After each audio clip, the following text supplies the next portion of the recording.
Ce qu'on met dans l'estomac au bureau, c'est un vrai sujet et il s'est passé plein de choses dans ce domaine, avec notamment la crise Covid. On va en parler avec Michael Ormancé. Bonjour Michael. Bonjour. Vous êtes le fondateur de Foodle. Alors on va pitcher votre entreprise pour ceux qui ne la connaissent pas. On est dans les frigos connectés, mais on est dans du frais et on est surtout dans de la restauration collective. Alors quel type d'entreprise vous équipez en frigo connecté? Toutes les entreprises qui ont des besoins de restauration, donc en fait on va leur fournir clés en main, des frigos, des cafétérias qui vont permettre à leurs collaborateurs de se restaurer au quotidien à travers des produits frais, diversifiés et à des prix raisonnables. Comment vous rentrez dans une boîte? C'est quoi votre argument pour dire faites-nous confiance, on va mettre des frigos qui vont être mieux achalandés que toutes les autres offres que vous pourriez avoir? Alors je pense qu'on a deux arguments. Le premier, c'est qu'aujourd'hui, on permet en fait à des entreprises, à des dirigeants, de proposer à leurs collaborateurs un service de restauration. Il faut savoir, et l'étude le dira, c'est que 3/4 des personnes estiment que le fait d'avoir un service de restauration en interne participe à l'attractivité de l'entreprise. Tout type de taille d'entreprise Tout confondue? type de taille d'entreprise. Donc avec Foodles, les entreprises qui n'avaient pas les moyens, entre guillemets, de s'équiper des cantines traditionnelles, peuvent le faire aujourd'hui avec du Foodles. Et depuis la crise du Covid, on a aussi énormément de restaurants d'entreprises qui ont fermé leurs portes. Oui, qui ont dû réduire la voilure. Exactement, parce que les taux de fréquentation étaient bien inférieurs. Et aujourd'hui, grâce à Foodles, on peut opérer cette transition et permettre de proposer ce service de restauration. Alors Michael, vous faites à l'instant référence à une étude que vous avez menée. Face à l'inflation, globalement, ce qu'il faut retenir, c'est que les Français sont tout de même prêts à dépenser une petite somme pour bien manger depuis le bureau. Alors dites-nous, qu'est-ce qu'on peut retenir de l'étude que vous avez menée? 2-3 chiffres, 2-3 infos clés.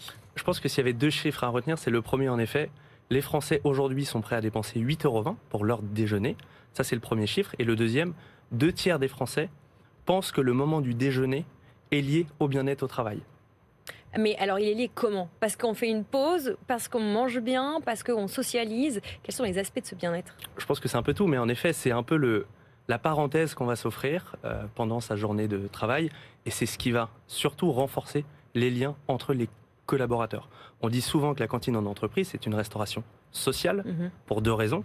La première, bien évidemment, à travers le lien que ça va avoir entre les collaborateurs. Et le deuxième, à travers le prix. Parce que quand on va à la cantine, on s'attend à payer moins cher que quand on va dans un restaurant aux alentours. Et c'est pour ça que le 8,20 € est assez important. Et si vous avez la chance, en tout cas, d'avoir un restaurant Foodles, vous verrez qu'on rentre très bien dans ce 8,20 €. Mais en même temps, il n'y a pas grand-chose qui rentre dans un frigo dans l'absolu. Alors comment vous arrivez à offrir suffisamment une gamme large pour que justement tout le monde s'y retrouve? Chaque jour, c'est la data qui vient justifier ce que vous mettez dans vos frigos? alors, c'est vrai qu'on suit en temps réel la consommation. Après, c'est notre job de proposer une offre alimentaire qui soit en adéquation avec les attentes des collaborateurs. Donc grâce à la data, on sait exactement ce qui marche et ce qui marche moins bien. Donc on va personnaliser l'assortiment produit, on va mettre plus ou moins d'entrées, plus ou moins de plats, plus ou moins de plats végétariens, plus ou moins de desserts, gourmands, plutôt healthy, pour avoir vraiment une offre alimentaire qui correspond au mieux aux attentes des consommateurs. Alors on vient de le dire, les salariés sont prêts à payer 8,20 € pour bien manger au bureau et c'est important. Est-ce que vous diriez que ce qu'une entreprise offre à manger, donc avec vous on a l'ensemble du déjeuner mais on a aussi un peu de snacking, est-ce que ça fait partie des choses que les salariés attendent? Ils attendent d'avoir une entreprise dans laquelle on va pouvoir aller bien s'alimenter sans avoir à sortir à la boulangerie ou au restaurant dehors. C'est devenu un critère? C'est ce que montre l'étude en tout cas, c'est que 3/4 des personnes sondées estiment que le fait de proposer un service de restauration en interne est un atout pour l'entreprise et participe à son attractivité. Et quand on voit la difficulté que c'est de recruter aujourd'hui, le fait de proposer un service de restauration en interne devient presque une obligation pour l'employeur. Et j'ai envie de dire, surtout dans notre pays, où la culture du bien manger est quand même assez ancrée. Alors comment vous tordez le cou aux gens qui pourraient vous reprocher qu'un frigo, c'est un petit peu austère? C'est comment on met du bien manger, comment on met du français, comment on met du bon dans une interface, pour le dire comme ça, qui n'est pas forcément conviviale, même si la technologie peut être un critère d'attraction pour des gens qui vont aller chercher leur déjeuner. C'est vrai qu'un frigo, ça peut paraître froid, donc je vous inviterai bien évidemment à venir déguster nos repas, parce que je pense que, et c'est aussi ce qu'on dit, c'est que on n'est pas une entreprise de technologie, on utilise la technologie pour servir ses repas en entreprise, Mais le plus important, c'est bien évidemment la qualité du repas. C'est ce que chaque jour, les collaborateurs et nos clients vont goûter et vont récupérer dans les frigos. Et je pense que c'est à travers la qualité de ces repas qu'ils vont se dire, en fait, on va oublier l'aspect frigo.